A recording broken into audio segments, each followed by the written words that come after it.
Hey everybody, it's Mark. I just got this Mcleod braided clutch line from American Muscle, but here's the hit. I don't know how well this is gonna come in on camera. Um,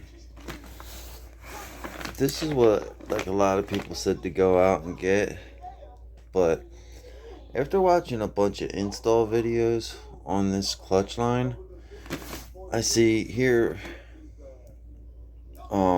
You have to screw these ends in here. These are the males. There's another male piece right here, right? And then there's the O-rings, right? There's the O-ring there. There's the O-ring there. Now, on the install videos, everyone I see doing these, they have to screw these in. You have to, wrench them real tight. Make sure that, me personally, I'd want to put something on this threads. I don't know exactly what you could use. I don't know about Teflon, some type of Teflon, I guess. But I'm not gonna end up using this. I'm gonna end up sending this back to American Muscle. That's my point. Because look, I went on SVE LMR's website, and they have one where everything is just all seamlessly all one piece. Boom. You don't have to screw anything into anything. There's not an extra point of failure right here or a wobbly fitting on the end of this that you have to worry about. Like, it's just all one piece. The connectors are already sealed in. Boom, done. There's no like threading them in and worrying about like having a blowout here or having a blowout here. Also, again, getting back to the install videos, I'm watching guys fight to get this into where the brake booster is, where the master cylinder is. It goes into the black piece that snaps back onto the transmission down the bottom, fine. But when they go to pop this back in up top, it doesn't make the pops. Like, they're fighting. I'm seeing them use like channel locks and pliers to like literally like force it in, like trying to push it in and fight with it. One dude ended up losing both his clips. That's another thing too. Be careful, don't lose your clips. But yeah, I'm gonna end up waiting on I ordered the SVE, the one. It's a little bit more money. It's like an extra $10 over top of the Mcleod, but I'm gonna end up sending this back. I like the one from Late Model Restorations, out of Texas, LMR. It just seems better quality, better made. I know that's saying a lot against the Mcleod, but yeah, I don't know. Or I might just even hold on to this as a backup. Who knows? You know what I mean? It can't hurt. It's only like $75. What am I gonna do? I could throw this in my shed, get stickers out of them. I have connectors. I mean, it does work. It does fit the car. People do manage to get these installed.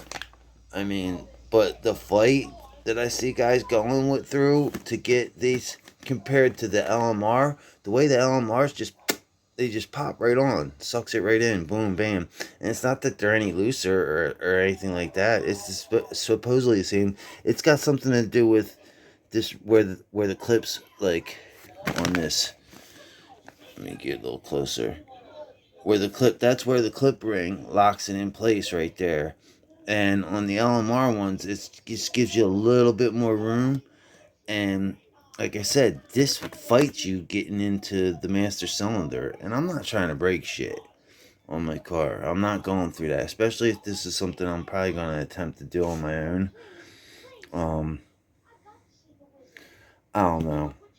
I could take it to a shop and just have them do it and get it done.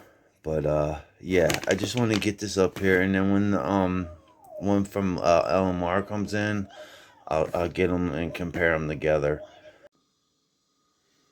Hey everybody, it's Mark. I'm back. So I just got the Mcleod braided clutch line about 5 days ago. It came in, and I just kind of sat on it, and I watched a ton of videos of people installing them, and I always saw that it was like a bit of a fight.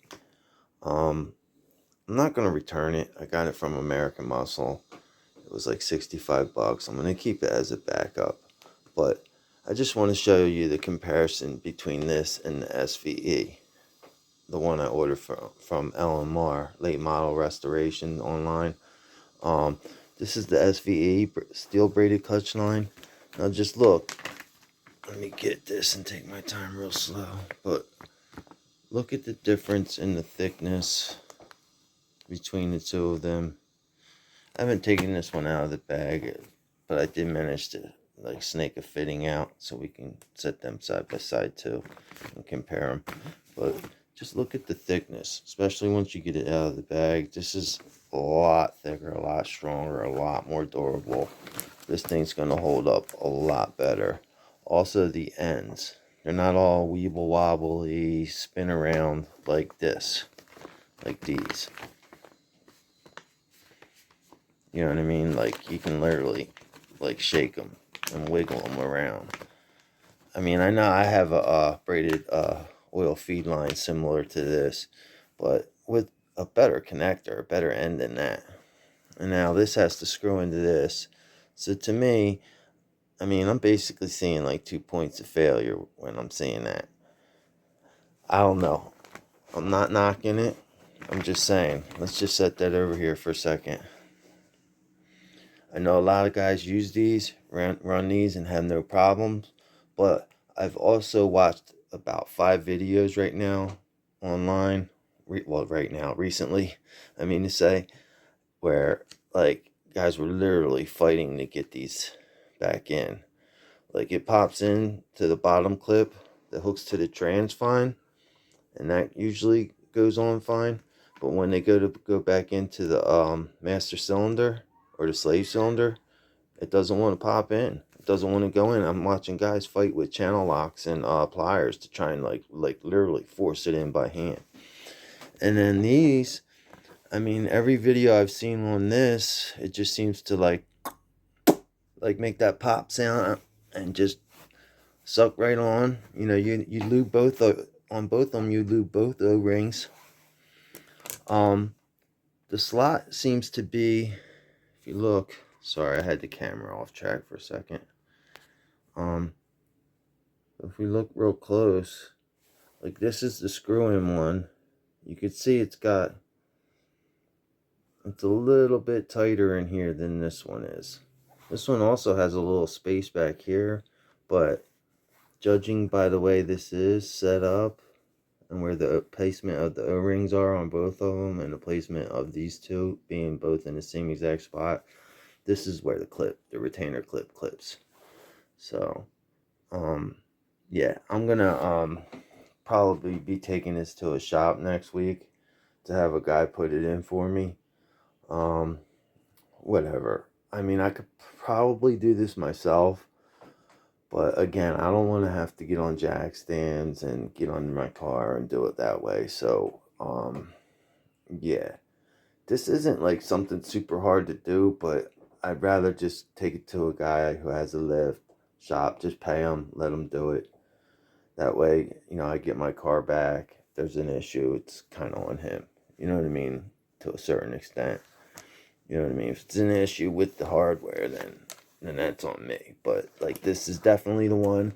I just went back on LMR's website, checked the numbers and stuff, made sure this was the exact correct braided line. I'm actually pleasantly pleased to see how much better the construction feels over the Mcleod. Mcleod actually feels kind of cheapy, man. Feels like, I don't know. Who knows where they got this from? And then just put their Mcleod name on it, you know?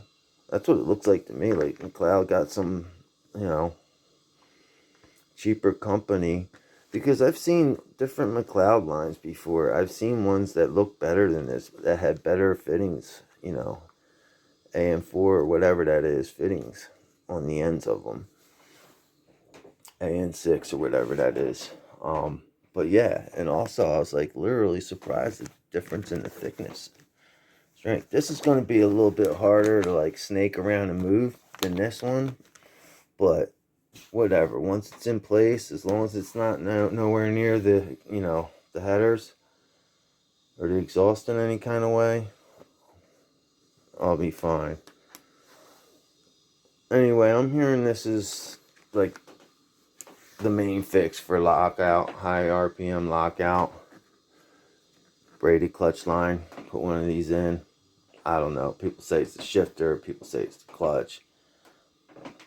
I don't really know what it is. We're all just guessing. Most people throw the kitchen sink at it. They'll do a clutch, braided clutch line, and new flywheel, and they'll do a shifter. And that usually is the fix, all three things. But I've also seen guys online just do a braided clutch line, keep their stock shifter assembly, and they were good to go. This was the and their stock clutch, and they were good to go. So I'm not going to spend a ton of money at first. I'm not going to throw the kitchen sink at it. My car's only got 14,000 miles. I'm not trying to change the stock feel of the car. I want it to, drive kind of how it does right now and feel like it does right now. So if I don't have to put a race spec shifter in it, I'm not going to. I know the stock linkage on, the stock shifter assembly is terrible. I've been under the car. I got a Steeda body mount bracket under there. That kind of stiffened things up a lot. It made the shifts feel a lot better, more direct, more deliberate. But yeah, these are the braided clutch lines.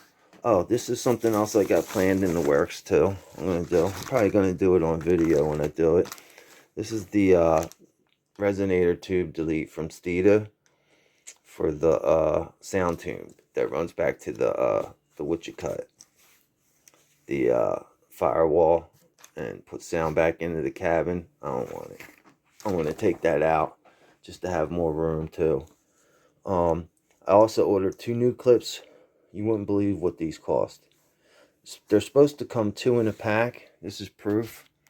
I ordered them from Amazon. These are Mcleod clips, just in case you lose the clips. That's what goes on to here, in this gap here. Hopefully that zoomed in on that.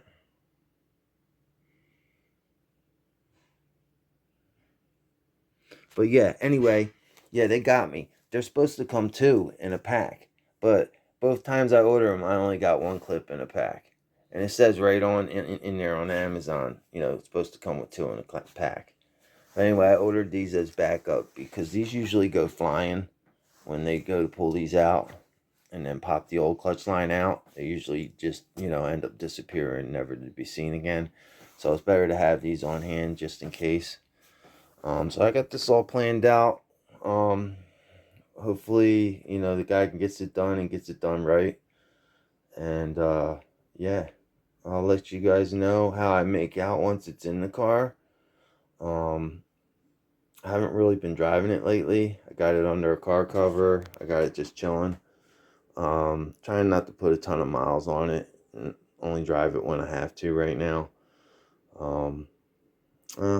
That's me. People say drive it. I say nah, I'm going to try and keep its value until, as long as I can anyway. But, yeah, if it's not a car show or something like that going on, I don't really need to bring it out. I'm not going to take it to the freaking local stores around town. It can sit for a week or 2. It's not a big deal. It's not like it's only E85 or something like that. But anyway, yeah, these clips, man, they were a freaking $30. You're supposed to get 2 for 30, so it doesn't seem as bad. You know what I mean? But when you're only getting 1 clip for $30, this was $60 for these 2 freaking clips. But anyway, yeah, I'm gonna end on that note right there. This is what I mean about the money snowballing. You start doing just little mods, something that was supposed to be like a $65 thing turned into another $80 for this line, $60 for these clips. And then I figured I might as well do the resonator delete to just get that out of the way anyway. You know what I mean? So, but yeah, you guys take care, and I'll keep you posted.